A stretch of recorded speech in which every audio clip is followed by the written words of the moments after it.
ಸರ್ಕಾರವನ್ನು ಯಾಕಂತ ಹೇಳಿದ್ರೆ ಇವತ್ತು ಚುನಾವಣೆಗಳಲ್ಲಿ ನಿಲ್ತಕ್ಕಂಥವರನ್ನ ನೋಡಿದ್ರೆ ಶಾಸಕರಿರಲಿ ಎಂಪಿಗಳಾಗಿರ್ಲಿ ಎಲ್ಲರೂ ಕೂಡ ಕೋಟ್ಯಾಧಿಪತಿಗಳೇ. ಮತ್ತೆ ಆರಿಸಿ ಬಂದಂತಹ MLA ಗಳ ಆಸ್ತಿ ನೋಡ್ರಿ, MP ಗಳ ಆಸ್ತಿ ನೋಡ್ರಿ, ಯಾರ್ದು ಕೂಡ 25-30 ಕೋಟಿ ಒಳಗಿಲ್ಲ, ಎಲ್ಲರದು ಕೂಡ 100 ಕೋಟಿ ಒಳಗಡೆನೆ ಇದೆ. ಅಂದ್ರೆ ಪ್ರಜಾಪ್ರಭುತ್ವಕ್ಕೋಸ್ಕರ ಈ ಸ್ವಾತಂತ್ರ್ಯವನ್ನು ತಂದು ಕೊಡ್ಲಿಕ್ಕೋಸ್ಕರ ಅವರ ಕಥೆಯನ್ನ ಒಬ್ಬೊಬ್ಬರದ್ದು ಓದಿದ್ರೆ ಕಣ್ಣಲ್ಲಿ ನೀರು ಬರ್ತದೆ. ಸುಮಾರು 7,000 ಜನ ನೇಣಗಂಬ ಏರಿದ್ರು. ಏನ್ ತಂದು ಕೊಡ್ಲಿಕ್ಕೆ ಅಂದ್ರೆ ಸ್ವಾತಂತ್ರ್ಯವನ್ನ ತಂದು ಕೊಡ್ಲಿಕ್ಕೆ. ಆದರೆ ಅವರು ತಂದು ಕೊಟ್ಟಂತ ಸ್ವಾತಂತ್ರ್ಯದ ಪ್ರತಿಫಲವನ್ನ ಅಂದ್ರೆ ಫಲವನ್ನ ಯಾವ ರೀತಿ ಉಪಯೋಗಿಸ್ಕೊತಿದ್ದಾರೆ ಈಗಿನವರು ಅಂದ್ರೆ ನಿಜವಾಗಿಯೂ ಕೂಡ ಶ್ರದ್ಧಾಂಜಲಿ ಸಲ್ಲಿಸಬೇಕಾಗಿತ್ತು ಅಂತ ಹೇಳಿದ್ರೆ ನಮ್ಮ ದೇಶವನ್ನ ಮೇಲೆ ತಂದು ಇವರು ಉದ್ಧಾರ ಮಾಡಿದ್ರೆ, ಪ್ರಜೆಗಳನ್ನ ದೇಶವನ್ನು ಉತ್ತುಂಗಕ್ಕೆ ಒಯ್ದಿದ್ರೆ ಆವಾಗ ನಿಜವಾಗಿಯೂ ಕೂಡ ಈ ಅವ್ರು ತಂದು ಕೊಟ್ಟಂತ ಸ್ವಾತಂತ್ರ್ಯ ಅವರ ಪ್ರಾಣ ತ್ಯಾಗಕ್ಕೆ ಒಂದು ಬೆಲೆ ಇರುವುದು. ಆವಾಗ ನಾವು ನಿಜವಾಗಿಯೂ ಶ್ರದ್ಧಾಂಜಲಿಯನ್ನ ಸಲ್ಲಿಸಿದಂತೆ ಆಗ್ತಾ ಇತ್ತು.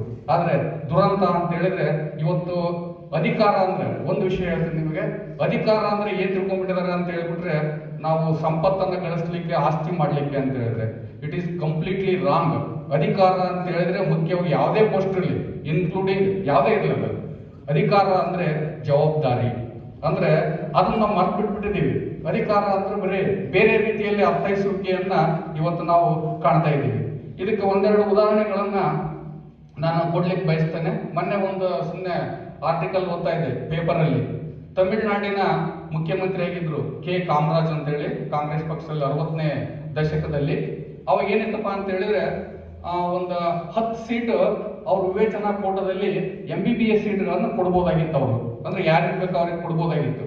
ಅಂತ ಸಂದರ್ಭದಲ್ಲಿ ಏನಾಯ್ತು ಅಂತ ಹೇಳಿದ್ರೆ ಈ MP ಗಳು, MLA ಗಳು, IAS ಆಫೀಸರ್ಸ್ ಎಲ್ಲರೂ ಕೂಡ ತಮ್ಮ ಮಕ್ಕಳಿಗೆ MBBS ಸೀಟ್ ಬೇಕು ಅಂತೇಳಿ ಅವ್ರ ವಿವೇಚನಾ ಕೋಟದಲ್ಲಿ ಸಿಗ್ಬೇಕು ಅಂತೇಳಿ ಅವರೆಲ್ಲರೂ ಇದನ್ನ ಹಾಕಿದ್ರು, ಅಪ್ಲಿಕೇಶನ್ ಹಾಕಿದ್ರು. ಆಮೇಲೆ ಅದ ಲೀಸ್ಟ್ ಹೊರಗೆ ಬಂತು. ನಿಮಗೆಲ್ಲ ಆಶ್ಚರ್ಯ ಆಗ್ಬೋದು, ಒಬ್ಬ MP ಮಗನೂ ಇರಲಿಲ್ಲ, ಒಬ್ಬ MLA ಮಗನೂ ಇರಲಿಲ್ಲ, ಒಬ್ಬನೇ ಒಬ್ಬ IAS ಆಫೀಸರ್ ಮಗನೂ ಇರಲಿಲ್ಲ. ಯಾರ ಹತ್ರಪ್ಪ ಅಂತ ಹೇಳಿದ್ರೆ ಯಾರಿಗೂ ಗೊತ್ತಿಲ್ಲ ಅವ್ರು ಹೆಂಗ್ ಆಯ್ಕೆ ಮಾಡಿದ್ರು ಅಂತೇಳಿ. ಆಮೇಲೆ ಕೆ ಕಾಮರಾಜ್ ಅವ್ರನ್ನ ಕೇಳಿದ್ರೆ ಯಾವ ರೀತಿ ಆಯ್ಕೆ ಮಾಡಿದ್ರಿ ಅಂತೇಳಿ, ಹೆಂಗ್ ಆಯ್ಕೆ ಮಾಡಿದ್ರೆ ಅಂತ ಹೇಳಿದ್ರೆ ಅಪ್ಲಿಕೇಶನ್ ನಲ್ಲಿ ಈ ಪೇರೆಂಟ್ ಸಿಗ್ನೇಚರ್ ಅಥವಾ ಪೋಷಕರ ಸಹಿ ಅಂತ ಇರ್ತದಲ್ಲ, ಅಲ್ಲಿ ಯಾರು ಎಬ್ಬಟ್ಟು ಕೂತಿದ್ರಲ್ಲ ಪೋಷಕರ ಸಹಿ, ತಂದೆ ತಾಯಿಗಳು ಅನಕ್ಷರಸ್ಥರಲ್ಲ, ಅಂತವರ 10 ಮಕ್ಕಳಿಗೆ ಅವರು ಏನ್ ಕೊಟ್ಟಿದ್ರಪ್ಪ ಅಂತ ಹೇಳಿದ್ರೆ MBBS ಕೊಟ್ಟಿದ್ರು. ಇದು ಪ್ರಜಾಪ್ರಭುತ್ವ ಅಂತ ಹೇಳಿದ್ರೆ. ಅಂದ್ರೆ ಅಧಿಕಾರವನ್ನು ಯಾವ ರೀತಿ ಉಪಯೋಗಿಸ್ಕೋಬೇಕು.